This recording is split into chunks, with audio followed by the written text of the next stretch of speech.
Hello everyone. इस video में हम भूमि पैमाइश के बारे में पढ़ेंगे। तो सबसे पहले हम जानेंगे कि इतिहास में मापतोल के लिए कौन कौन सी इकाइयाँ इस्तेमाल की जाती थी और किन इकाइयों का उपयोग कब से प्रारंभ माना जाता है। तो जैसे हड़प्पा काल में बाट का प्रयोग प्रारंभ माना जाता है। उसके बाद मौर्य काल से तराजू और बाट और भार की न्यूनतम इकाई परमाणु होती थी। दूरी की न्यूनतम इकाई अंगुल का प्रारंभ हुआ और लंबी दूरी को मापने के लिए योजन का प्रारंभ हुआ। सिकंदर लोदी के शासनकाल में गज सिकंदरी का प्रारंभ हुआ जो 39 अंगुल या 32 इंच का होता था। उसके बाद शेरशाह सूरी के काल में तनब का प्रयोग प्रारंभ हुआ। तनब एक प्रकार की रस्सी होती थी जो भूमि मापने के लिए प्रयोग में लाई जाती थी। फिर अकबर के शासनकाल में गज इलाही का प्रारंभ हुआ जो 41 अंगुल या 33.5 इंच का होता था, जिसका उल्लेख हमें अबुल फजल की रचना आईने अकबरी से मिलता है। 60 बाई 60 इलाही गज बराबर 3600 वर्ग इलाही गज हो गया जो एक बीघे के बराबर होता था। और एक बीघे को नापने के लिए उस समय जरीब का प्रयोग किया जाता था जो 60 गज इलाही की होती थी। उसके बाद शेरशाह के शासनकाल में बीघाए इलाही व बीघाए दफ्तरी का प्रारंभ हुआ। औरंगजेब के काल में बीघाए इलाही चलता रहा पर बीघाए दफ्तरी बंद कर दिया गया। अब बात करते हैं ब्रिटिश शासनकाल की। तो ब्रिटिश काल में सोने को नापने के लिए जौ के दाने का प्रयोग हुआ जिसकी इकाई ग्रेन होती थी। ब्रिटिश काल में ही British weight and measurement act 1824 बना और भारत में ये 1826 से लागू हुआ। उसके बाद foot pound second unit system बना जिसे एफपीएस यूनिट सिस्टम या ब्रिटिश यूनिट सिस्टम या इंपीरियल यूनिट सिस्टम भी कहते थे, ये लागू हुआ। फिर आज़ादी के बाद भारत ने 1 अप्रैल 1857 में सीजीएस यूनिट सिस्टम को अपनाया। सीजीएस का अर्थ होता है centimetre gram second unit system, जो कि फ्रांस में 1799 में ओरिजिनेट हुआ था, जिसके बाद बदलकर एमकेएस यूनिट सिस्टम अपनाया गया। एमकेएस मतलब मीटर किलोग्राम सेकंड, जो कि वर्तमान में भी लागू है। अब माप के कुछ मात्रक देख लेते हैं। जैसे लंबाई के लिए kilo, hecto, deca, metre, deci, centi, milli, इनका उपयोग किया जाता है। तो इस तरह के क्वेश्चन लेखपाल की परीक्षा में अक्सर पूछे जाते हैं। तो ये हम देख लेंगे एक बार।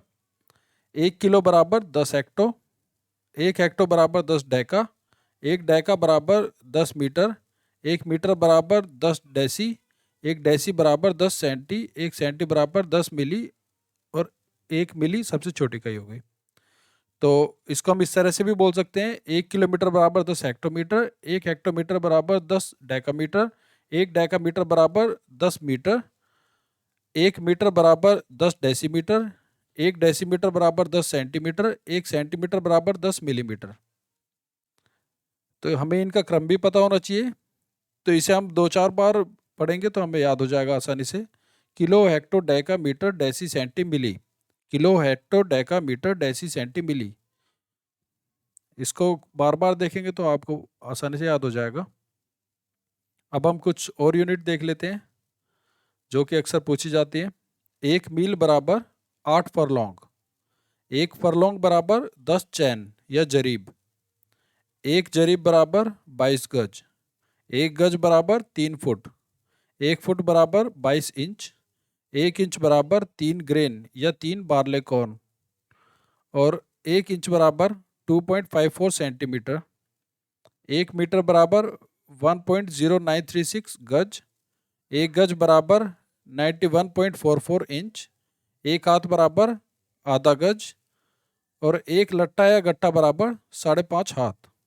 अब ये मैंने जो ब्लू में हाईलाइट किए हुए हैं, ब्लू कलर में जो लिखे हुए हैं यूनिट्स, ये आप जरूर याद कर लेंगे, ये मोस्ट इम्पोर्टेंट है। और इन यूनिट्स को याद करने के बाद बाकी यूनिट्स आप खुद से भी कैलकुलेट कर सकते हैं। तो ये बेस यूनिट है, ये आपको याद रहनी चाहिए। अब कुछ क्षेत्रफल की यूनिट देखेंगे। पहले हमने लंबाई की देखी थी, तो क्षेत्रफल की यूनिट में जो आपको याद रखनी है वो है 1 हेक्टेयर बराबर 11,960 वर्ग गज, 1 एकड़ बराबर 4,840 वर्ग गज, 1 पक्का बीघा बराबर 3,025 वर्ग गज, एक कच्चा बीघा बराबर 1008.33 वर्ग गज। तो ये किस तरह से कैलकुलेट किए ये भी आप देख सकते हैं। बाकी ये तो आपको यूनिट याद होनी ही चाहिए, जिससे आप हेक्टेयर को पक्का बीघे में, पक्का बीघे को हेक्टेयर में, हेक्टेयर को एकड़ में, पक्के बीघे को एकड़ में, ये सब आप आसानी से कन्वर्ट कर सकते हैं अगर आपको ये यूनिट्स पता है तो।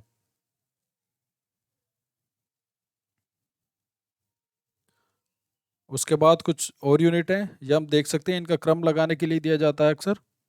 तो इनमें सबसे बड़ी यूनिट होगी बीघा, फिर बिसा, फिर बिस्वांसी, फिर उचवांसी। इस तरह बीघा, कट्टा, धुर, धुरकी। तो एक पक्का बीघा में 20 कट्टे या बिस्से होते हैं। एक कट्टा या बिस्सा में 20 धुर या बिस्वांसी होते हैं। एक धुर या बिस्वांसी में 20 धुरकी या कचवांसी होते हैं, और एक कचवांसी में 20 उचवांसी होते हैं।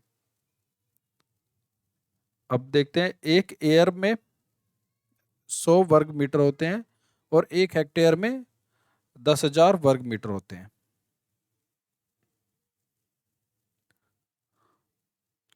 अब ये कुछ जरीब के प्रकार दिए हुए हैं जिनके बारे में भी पूछा जाता है। तो एक गुंटर्स जरीब होती है जो सर्वेक्षण के लिए प्रयोग में लाई जाती है, ये 66 फुट की होती है। और रैंसडेन जरीब होती है जो इंजीनियर्स द्वारा इस्तेमाल की जाती है, ये 100 फुट की होती है। ये दोनों ही जरीब, इनमें 100 कड़ी लगी होती है, कड़ी सोई होती है, बस उनकी लंबाई जो होती है वो अलग अलग होती है। उसके बाद एक मीट्रिक जरीब होती है जो 5 मीटर, 10 मीटर, 20 मीटर आदि अलग अलग साइज की आती है। और एक भूमापन के लिए जो जरीब इस्तेमाल की जाती है उसमें दो जरीब होती है, एक तो 165 फुट की होती है और एक 33 फुट की होती है। तो 165 फुट की जो होगी वो 55 गज की होगी, जिसमें 200 कड़ी होंगी। तो जिस तरह से गुंटर्स और रेडसेन जरीब जो होती हैं वो उनमें 100 कड़ी होती हैं, यहाँ पे भूमापन के लिए जो जरीब इस्तेमाल की जाती है 165 फुट की, उसमें 200 कड़ी होती हैं। तो इसे शहजहानी जरीब भी कहते हैं। तो एक पक्का बीघा बराबर एक वर्ग शहजहानी जरीब। अब 33 फुट की जरीब होती है वो 11 गज की होती है। तो इस वीडियो में बस इतना ही। Thank you.